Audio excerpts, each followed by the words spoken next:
we were talking about how we felt like cousins gathering to like receive like the blessing of our patriarch.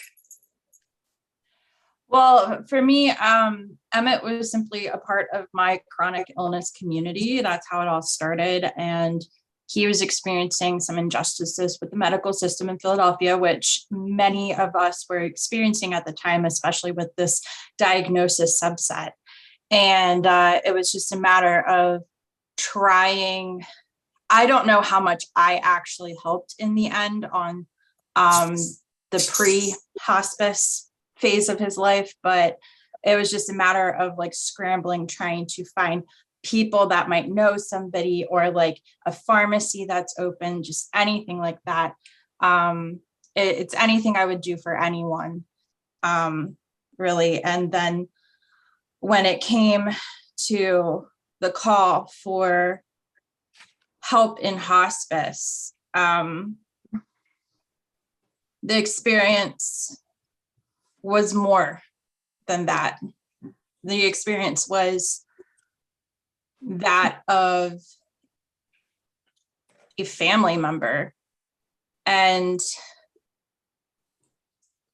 I know that the majority of people that spent time in that room had a deeper history with Emmett than I did. The bulk of our history was just mutual experience separate from each other. But I'm Jewish, he's Jewish. The majority of people in that room were Jewish. And it felt like all of us were extended cousins that were coming together for the passing of a major patriarch in the family. And it didn't matter that we didn't spend a lot of time with each other growing up, because we were kin. Yeah. Like there was a kind of like a shared history, like an archetypal history. I also felt that in some ways I was learning about myself for the first time. And I kind of relished in that, because I wasn't somebody who got to go to Jewish camp or anything in the summers. And we were just the High Holy Day family. So I felt that I was almost sampling what that could have been like. And when we spoke last, you mentioned that for you it was kind of like your first time getting to be in a queer trans community. That too. When it came to being a part of the queer community and being in a room full of the queer community and not being out entirely, I was experiencing that for the first time. And my queerness in that room was not my shame. It was it joy? It was just whole. Yeah. Interesting. Can you say more about that? I'm somebody that I was homeschooled and autistic. There's a lot of things I just don't pick up on in life. And there are a lot of things in queer culture that I would literally have to study or literally be mentored through to understand, and to know specific touch points in the queer community. And I was barely scratching the surface at that point in my life.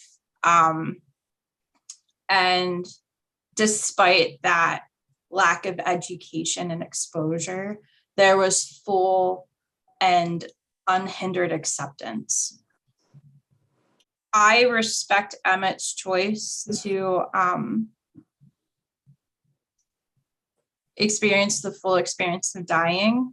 If it was me, that would not have been my choice for me. And I don't like any of my friends to suffer.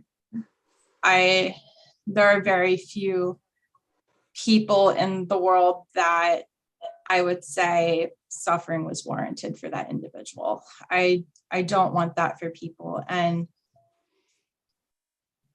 if I could have just absorbed all of the suffering from him so that he wouldn't have to experience it, I wish I could have done that. But at the same time, I respect that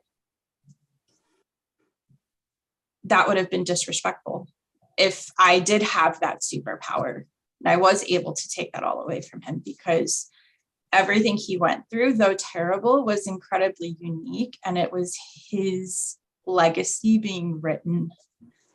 And for such a young man to have no other control in his life, to not even be able to see the age of 30, let alone become essentially a queer elder, because he was essentially middle-aged for a Jewish queer disabled person at the time of his passing. I have to respect his authoring of his story and how he chose to go out, and he chose to go out with love. I probably didn't do a very good job, but I know each and every one of us was giving 110% to try and make that happen for him. And he felt that, and he knew. He knew he was loved. He was wrapped in it in every aspect, from the room being wallpapered with queer artwork to being surrounded by friends almost 24/7, to his nuclear family being by his side, to the queer flag talus wrapped around his shoulders. He was wrapped in love. Great. Can you tell me about, like, so I'm going to be using like some of your pictures that you took of the hospice room. Like, we need an intro for the project to kind of explain like who Emmett was, why I'm doing this project, and like how this came to be.